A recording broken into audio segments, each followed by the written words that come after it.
Item Number: SCP-1207. Object Class Safe. Special Containment Procedures.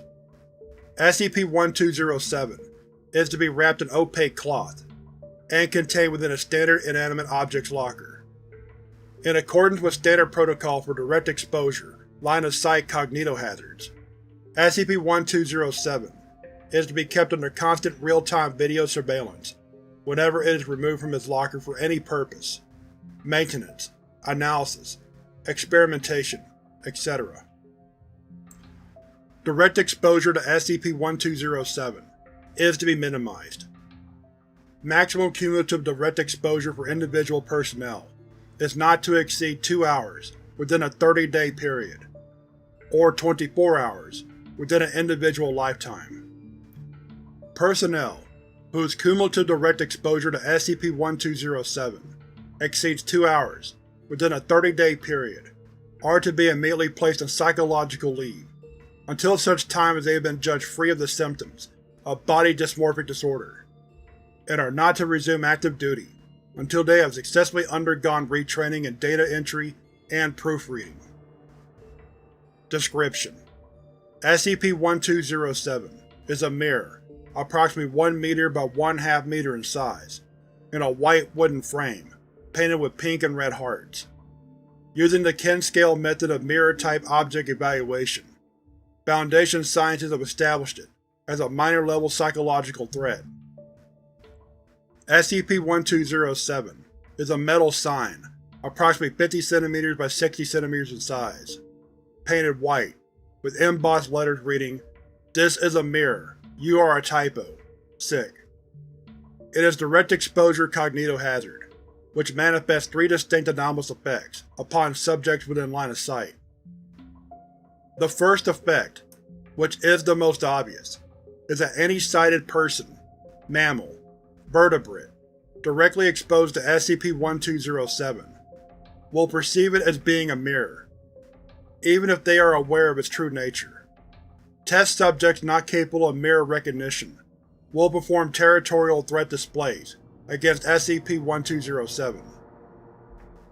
Human subjects uniformly describe the mirror as being contained within a white wooden frame, with pink and red hearts. However, more detailed descriptions vary from subject to subject. Blindfolded subjects report that SCP-1207 feels smooth and glassy, with wood around the edges. Conversely, blind subjects report that SCP-1207 feels metallic and bumpy. It is to be emphasized that, despite the perceptions and reactions of affected subjects, SCP-1207 does not actually function as a mirror.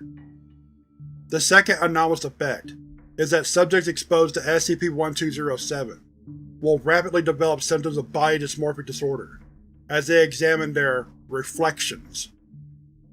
Human subjects will voice a variety of complaints about their physical appearance, ranging from "I'm the wrong height" to "my tattoo is crooked," and always ending with "I'm not cool yet." Non-human subjects capable of mirror recognition will perform compulsive grooming. As cumulative exposure time to SCP-1207 increases, subjects will begin to modify their appearances in attempts to correct themselves, typically by application of cosmetics. Subjects without access to cosmetics will engage in self-mutilation. Such subjects, when shown actual mirrors, will express satisfaction with their modifications. However, when re-exposed to SCP-1207, subjects will again find fault with their appearance. The third anomalous effect is that subjects exposed to SCP-1207 will gradually develop symptoms of dyslexia, losing their ability to spell, and to notice spelling errors. This effect is limited to subjects familiar with the English language, and always begin with the subject consistently misspelling the word mirror as mirror, M-I-R-O-R. The induced dyslexia is temporary. However, the factors determining the rate at which individual subjects recover have not yet been determined. SCP-1207 was discovered in an abandoned storage unit facility which had been in use as the workspace by members of the group of interest, currently identified as Are We Cool Yet? It is theorized that SCP-1207 was to form the basis of an unfinished installation. Notes left by the artist indicate that the completed installation was, quote, a rumination on the essence of how the ways we see ourselves shape what we are, unquote.